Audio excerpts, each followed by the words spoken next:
একবারের কথা, এক গ্রামে এক শ্মশান ঘাট ছিল। ওইখানে এক মাথা কাটা ভূত থাকতো। যে গ্রামের লোকেরা ওখান থেকে পার হতো, ওই ভূত তাকে ধরে কবরের মাটির নিচে টেনে দিত। একদিন রাজু নামের ছেলে ওইখান থেকে যাচ্ছিল।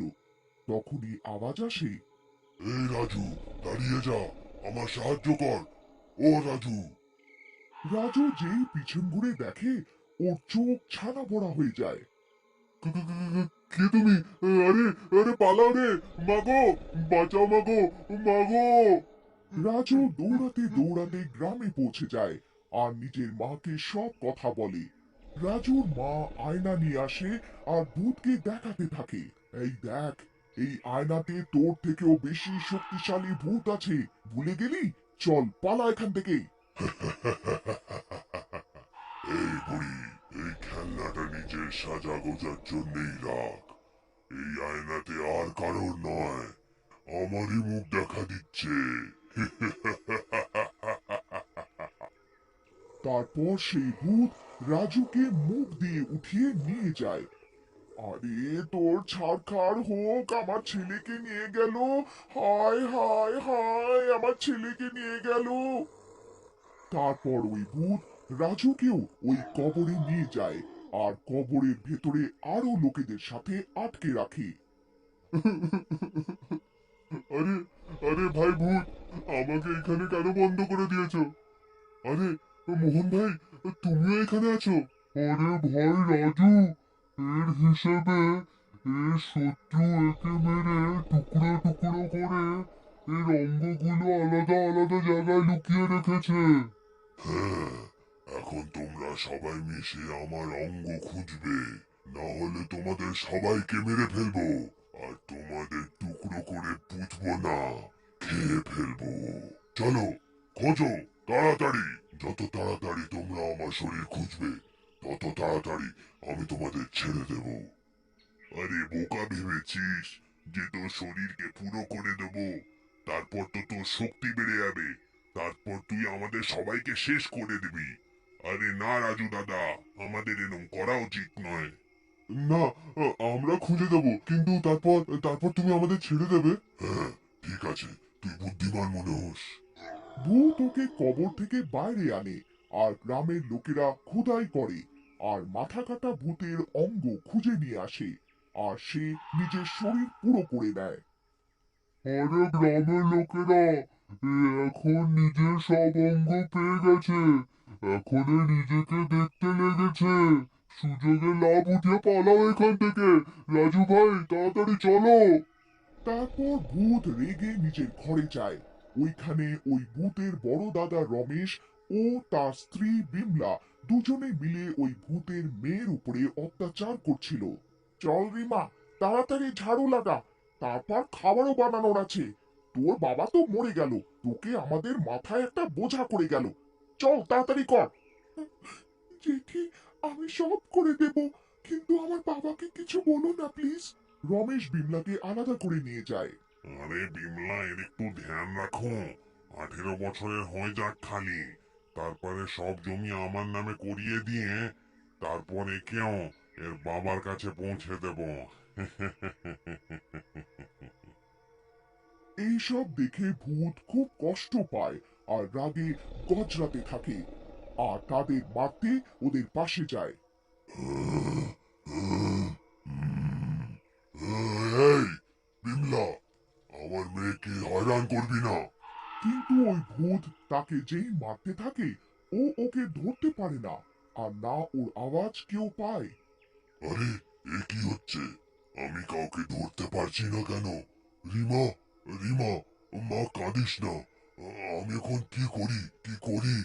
ভূত হয়রান হয়ে গিয়ে ঘর থেকে বাইরে এসে যায় আর অন্য গ্রামের লোকেদের থেকে সাহায্য চায়, কিন্তু ভূতকে কেউ দেখতে পারে না।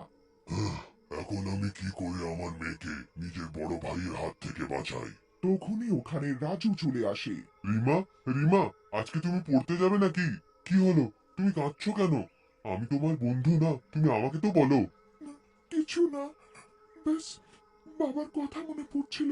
কিন্তু তোমার বাবা কোথায়? জানি না, একদিন রোজকার মতো খেতে করতে বেরিয়েছিল, আর ফেরত আসেনি।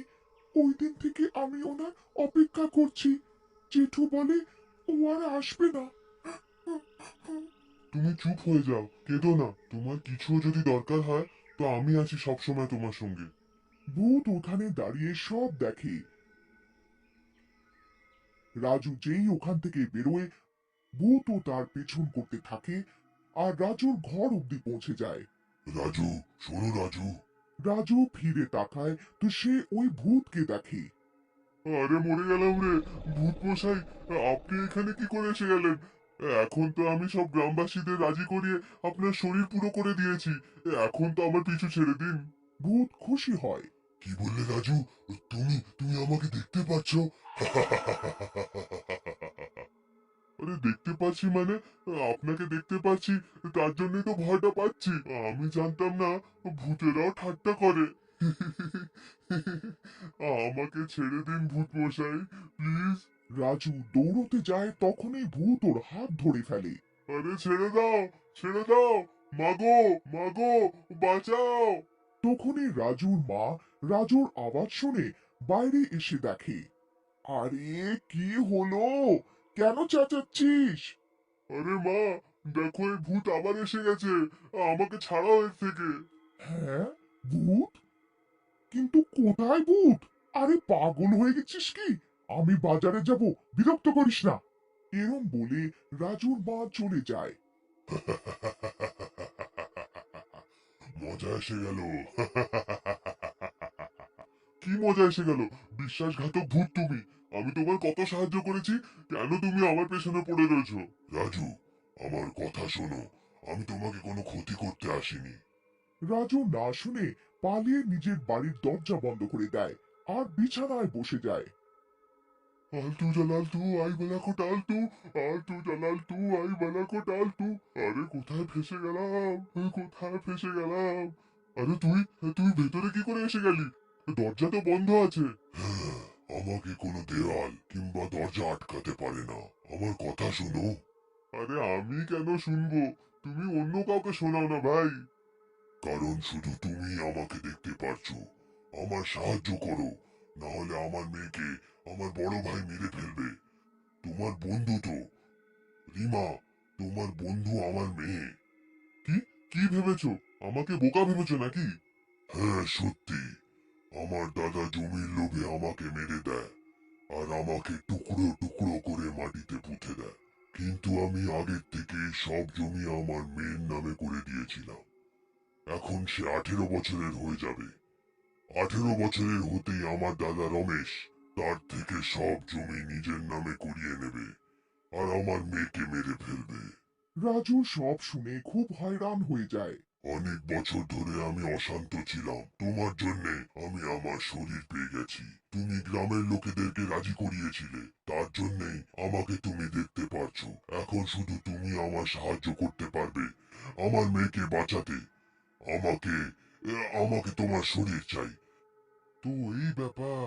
আচ্ছা ঠিক আছে, আমি তোমার সাহায্য করব। আরে রাজু, তুই আবার চলে এসেছিস? তোকে মানা করেছি না রিমার সঙ্গে মিশতে? চল যা, বারবার চলে আসে মুখ উঠিয়ে। এরম বলে রমেশ রাজুকে ধাক্কা দিয়ে দেয়। তখনই রাজুর ভেতরে ভূত ঢুকে পড়ে। রাজুর রং নীল হয়ে যায় আর চোখ লাল হয়ে যায়। রমেশ, তুই আমাকে মেরে দিয়েছিলিস পয়সার লোভে। এখন তুই বাঁচবি না। তুমি কে ভাই? চিনতে পারলি না? আমি তোর ছোট ভাই, যাকে তুই মেরে দিয়েছিলিস। না না ভাই, আমাকে ছেড়ে দে। সে তো আমি হতচ্ছাড়ি বিমলার জন্য তোকে মেরে ফেলেছিলাম ভাই। এই আমাকে পট্টি পড়িয়েছিল। একে ধরে ফেল, আমাকে ছেড়ে দে। একে ধরে ফেল, আমাকে ছেড়ে দে ভাই। আরে বাহ রে বাহ, শয়তান, মরার সময় আমাকে ফাঁসাচ্ছিস? দেওর বাবু, আমি তোমার মেয়েকে খুব ভালোবেসেই রাখতাম।